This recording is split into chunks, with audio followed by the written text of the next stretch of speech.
Hi, my name is Kohl COF, and today I'll be talking about the music industry, most specifically how music recording technology and digital distribution affects the music industry, and my proposition is that both of these things affect it negatively.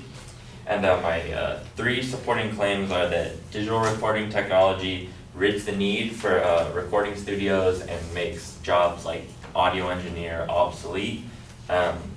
My second one is that digital distribution is actually in fact bad for the artists themselves and the revenue made off of music, and that digital recording diminishes the quality of like actual musicianship based on like the programs they use.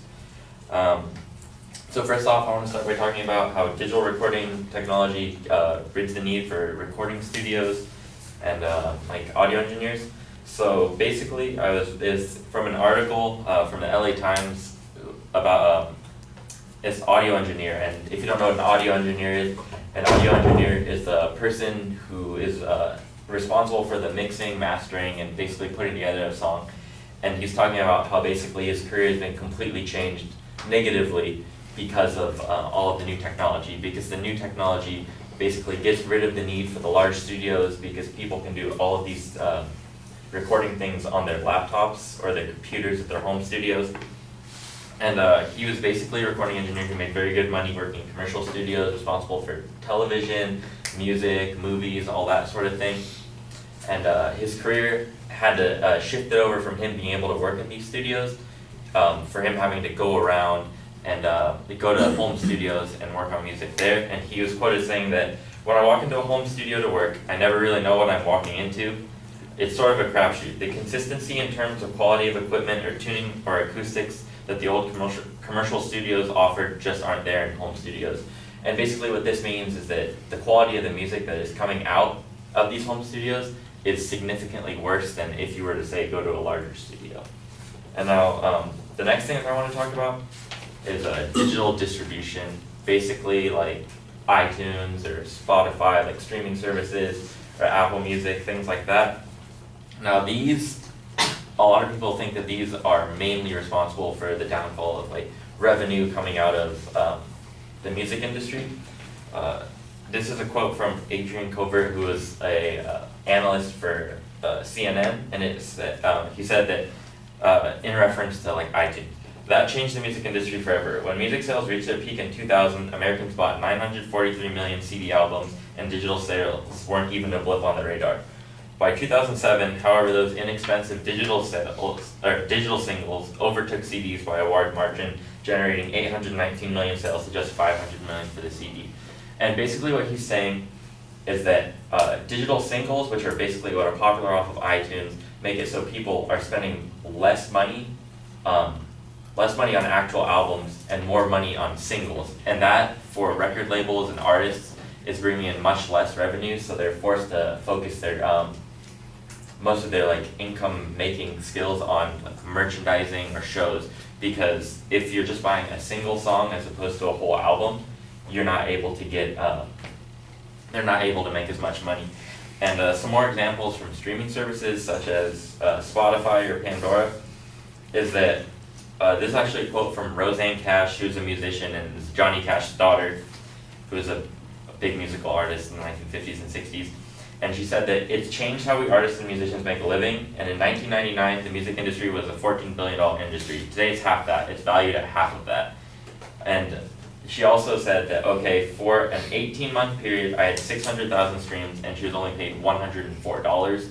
Whereas if you think about 600,000 streams and $104, buying 10 albums would have made up for that.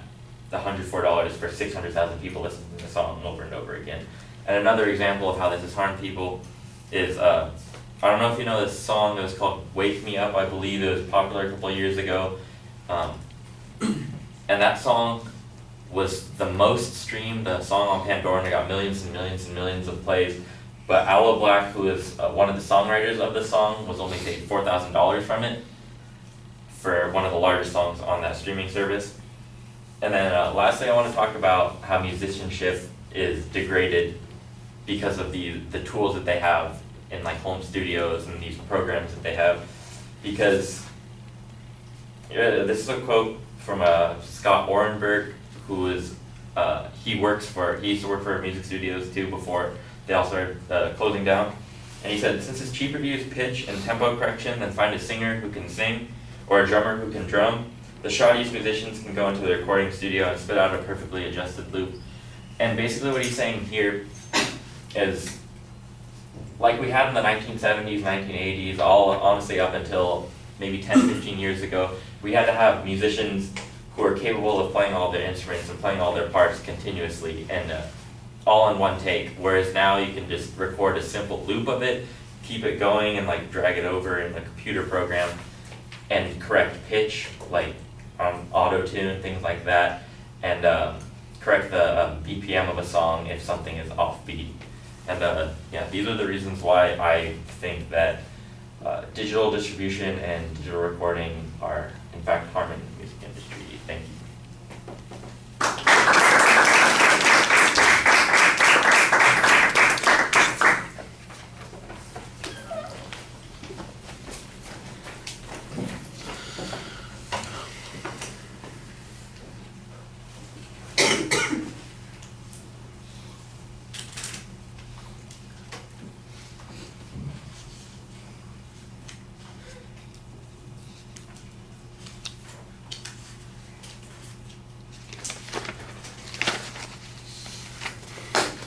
All right, the proposition's very clearly identified. There's a good layout of what the supporting structure is going to be. Most of those points seem to be relevant, although the third claim, I think, in the preview is not as clearly identified as it needs to be. When you get to it in the body of the speech, you do a better job of that. And I thought that maybe makes it a little bit problematic at the beginning of the speech.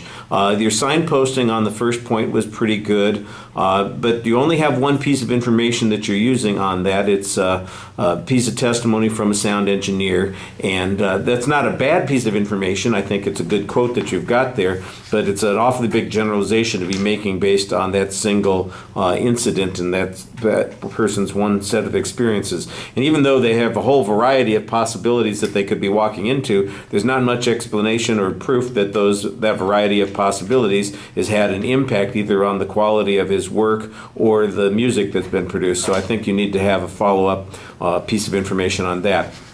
On the digital distribution issue, I think that's the place where you've got the most information, and it is the most effectively developed. You've got data about the number of purchases versus the number of streams. The examples that you have, I think, are pretty effective based on how frequently something is streamed and how low the revenue is for either the author or the artist of that particular material. I do think that that needs to be shown to be generalizable. I don't know exactly what I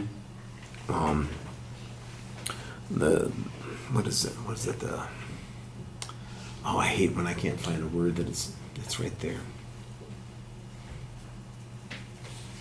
All right. Well, it's hard to figure out how they're paying people with the streaming process. And for example, you mentioned Roseanne Cash getting $104 for having more than 600,000 streams. That seems to be a pretty low amount of money for listening that frequently. And of course, I think the comparison that you have to sales that might have existed before versus the streaming costs, I think there needs to be a little bit more explanation about why there is such a disparity that's going on there. And then you had a similar one for another artist who wrote a song that was apparently the most popular song of that particular year, and how little they made. And I think one of the things that you might want to do is contrast that to prior experiences again to be able to show how significantly that impact has been on the industry. The $14 billion down to $7 billion is a good general piece of information, but in the long run, what does the consequence of that mean? Does that mean that billionaires now only get half as much money as they might have gotten, or millionaires, instead of getting $10 million a year, they're only down to $5 million a year? Gee, I'm going to cry myself a river on that. I think your argument needs to show that people who are in part of the music business where that was not thriving, for instance, they're the ones who are going to be hurt or suffering as a consequence of this. And then the last part gets a little bit into some value arguments. I think that there's Well, why does it matter if I listen to the music and it all sounds good? Why does it matter if it was produced by competent musicians or incompetent musicians that managed to be supplemented by electronics? There should be an explanation about why that matters. Like I said, though, I think that dances a little bit on the issue of being a value claim. I thought it was nicely presented. You did a good job speaking to us, and I appreciated that. Thank you.